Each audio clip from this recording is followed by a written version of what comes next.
আসসালামু আলাইকুম প্রিয় ভিউয়ার্স। আজ আপনাদেরকে আমি 1000 স্কোয়ার ফিট একটি ছাদ ঢালাইয়ের মালামালের হিসাব দেখাবো। তার পূর্বে আমি মাত্র 900 স্কোয়ার ফিটের মধ্যে কিভাবে রাউন্ড সিঁড়ি দিয়ে একটি বাড়ি করা যায় তার একটু করে বিস্তারিত বর্ণনা দেব। দেখুন, আমরা আপনাদের এখন রাউন্ড সিঁড়ি দিচ্ছি। এত চমৎকারভাবে রাউন্ড সিঁড়ি মিলানো হয়েছে, যার একটা অংশ 6 ইঞ্চি, অপর অংশটা হচ্ছে 14 ইঞ্চি। যেখানে আপনি পা ফেলবেন সে ধাপটার হচ্ছে 10 ইঞ্চি। এত চমৎকারভাবে রাউন্ড সিঁড়ি এত অল্প জায়গার মধ্যে মিলানো যায় না।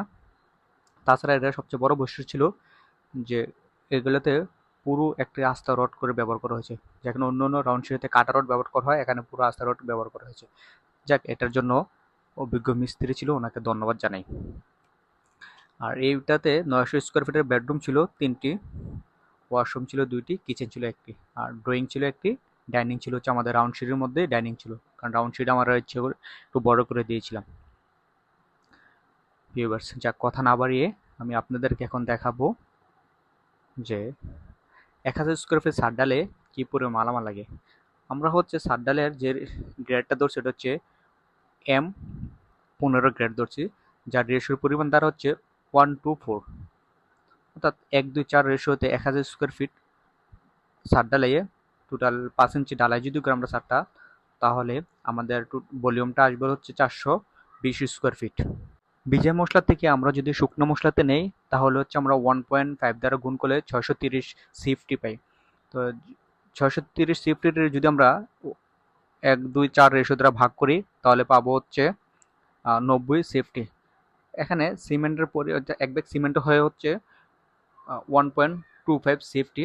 তো যার ফলে হচ্ছে আমরা যদি এটাকে 90 দ্বারা গুণ করি তাহলে 72 ব্যাগ লাগে সিমেন্ট। বালু লাগে হচ্ছে আমাদের 180 সিএফটি, আর খোয়া লাগে হচ্ছে 360 সিএফটি।